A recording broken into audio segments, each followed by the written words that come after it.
اللہ ہو. اگر آپ لوگ موجود ہیں، آسمان سے سورج نکل رہا ہے، آپ لوگ موجود ہیں، مسکرانے والے ستارے نظر آتے ہیں، اگر مسلمانوں کا وجود ہے، یہ زمین قائم ہے، اگر مسلمانوں کا وجود ہے، یہ زمین و آسمان کا نظام چل رہا ہے. اور جب مسلمانوں کا نظام اور جب مسلمان زمین سے ختم کر دیا جائے، مسلمان بالکل ختم ہو جائے، تو اللہ کے محبوب کا ارشاد ہے اب قیامت قائم ہوگی. نہ یہ زمین محفوظ رہے گی، نہ یہ آسمان محفوظ رہے گا، نہ مسکرانے والے ستارے نظر آئیں گے. یہ سورج اندھا ہوگا، یہ چاند بے نور ہوگا، زمین اٹھا کر پٹک دی جائے گی، زمین و آسمان کا نظام درہم برہم کر دیا جائے گا. یہ مسلمان صرف ہندوستان کے لیے نہیں، پوری دنیا کے بقا کا ذریعہ ہے. جب تک مسلمان ہے، جب تک ہم صبح بھی دیکھیں گے، شام بھی دیکھیں گے، کتنی صبح ہوں گی، کتنی شامیں ہوں گی، باغات میں کوئل بولتی رہے گی، درختوں پر چڑیا چہکتی رہے گی. یہ زمین و آسمان کا نظام چلتا رہے گا. اسی لیے آقا مدنی جناب محمد رسول اللہ صلی اللہ علیہ وسلم نے فرمایا لا تقوم الساعة، قیامت قائم نہیں ہوگی حتی لا یقال فی الارض اللہ اللہ، جب تک روئے زمین پر ایک بھی اللہ اللہ کہنے والا باقی ہے.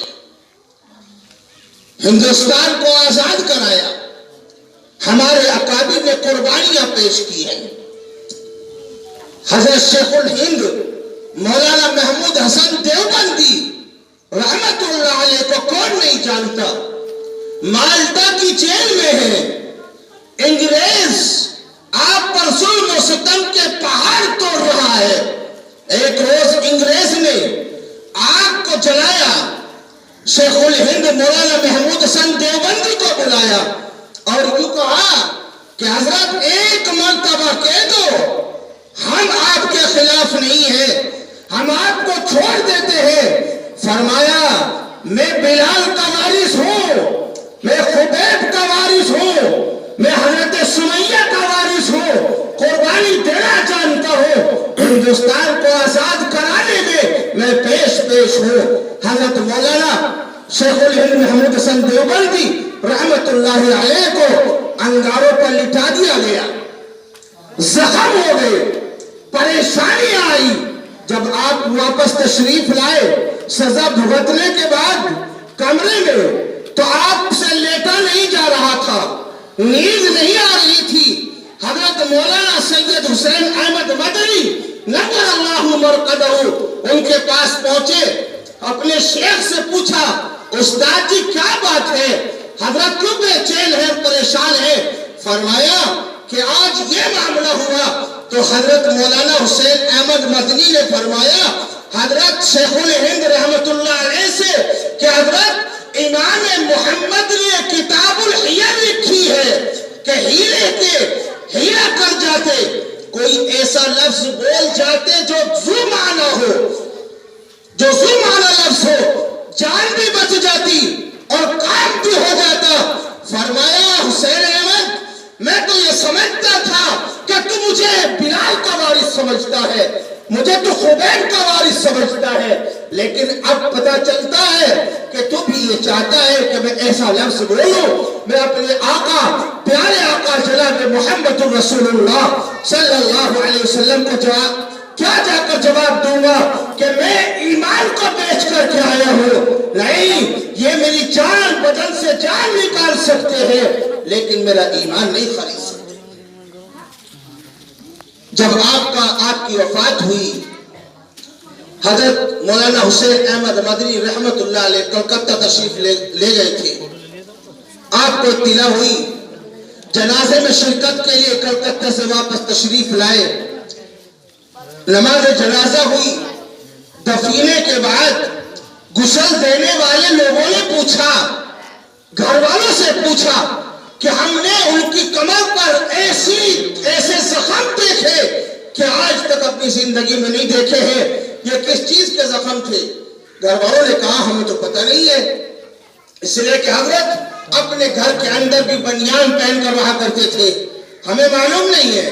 حضرت مولانا حسین احمد مدنی سے پوچھا تو آنکھ سے آنسو ٹپکنے لگے اور فرمانے لگے کہ یہ حضرت کا ایک راز تھا جو اب وفات پا چکے ہیں، اب میں بتاتا ہوں۔ فرمایا کہ ایک مرتبہ انگریز نے حضرت کو انگاروں پر لٹایا تھا، اس کے زخم یہ ہے، حضرت سے سویا نہیں جاتا تھا، تو حضرت نے یہ بات ارشاد فرمائی تھی کہ ہندوستان کو آزاد کرانے کے لیے ہم اپنی جان دے سکتے ہیں، ایمان کو نہیں بیچ سکتے۔ اس لیے میرے بھائیوں، اس ہندوستان کو آزاد کرانے کے لیے ہمارے اکابر نے قربانیاں پیش کی ہے۔ کفر ناچا بارہا جن کے آگے تگنی کا ناچ، کفر ناچا بارہا جن کے آگے تگنی کا ناچ، جیسے جلتے توے پر ناچ کرتا ہے سفن۔ بہرحال ہمارے علماء نے، اکابر دیوبند نے بڑی قربانیاں پیش کی ہے، بڑی قربانیاں پیش کی۔ دہلی کی شاہی مسجد کے اندر انگریز نے پھانسی کا پھندا بنایا اور ایک دن میں 100 علماء کو پھانسی پر لٹکایا ہے۔ دہلی کی چاندنی چوک سے لے کر خیبر تک کوئی ایسا درخت نہیں تھا جس پر ہمارے علماء کی گردنیں لٹکی ہوئی نہ ہو، قربانی پیش کی ہے۔ ہم ہندوستان کے وجود کے لیے نہیں، ہم بار بار اس بات کو کہتے ہیں، ہم ہندوستان کے وجود کے لیے نہیں بلکہ ہم پوری دنیا کے لیے وجود کا بقا ہے۔ اللہ رب العزت ہم سب کو عمل کی توفیق عطا فرمائے، ہم سب کو سمجھ عطا فرمائے۔ آج کچھ لوگ یہ سوچتے ہیں کہ ہم اقتدار پر آ گئے ہیں اور اقتدار پر آنے کی وجہ سے وہ ظلم پر ظلم ڈھاتے رہتے ہیں۔ قرآن کریم کہتا ہے وَأُمْلِي لَهُمْ لِيَزْدَادُوا إِثْمًا، ہم ان کو ڈھیل اس لیے دے رہے ہیں تاکہ اور زیادہ گناہ گار ہو۔ انسان اقتدار پر آ کر یہ سمجھتا ہے کہ میں طاقتور بن گیا ہوں اور میں اللہ کا محبوب بن گیا ہوں، بلکہ یہ بات نہیں ہے۔ اللہ رب العزت اگر کسی کو اقتدار دیتا ہے تو وہ محفوظ بندہ ہوتا ہے، جیسے فرعون ہے، نمرود ہے۔ اللہ رب العزت نے ان کو طاقت دی، ان کو بادشاہت دی، وہ ان سے محبت نہیں کرتا تھا بلکہ مبغوض تھے اللہ کی نظر میں۔ اس لیے میرے بھائیوں، یہ ہندوستان، ہم ہندوستان کے حصے دار نہیں، ہم ہندوستان کے پیدائشی ہیں اور ہندوستان ہمارا وطن ہے۔ اللہ رب العزت ہم سب کو اپنے وطن سے محبت کی توفیق عطا فرمائے۔ وآخر دعوانا ان الحمد للہ رب العالمین۔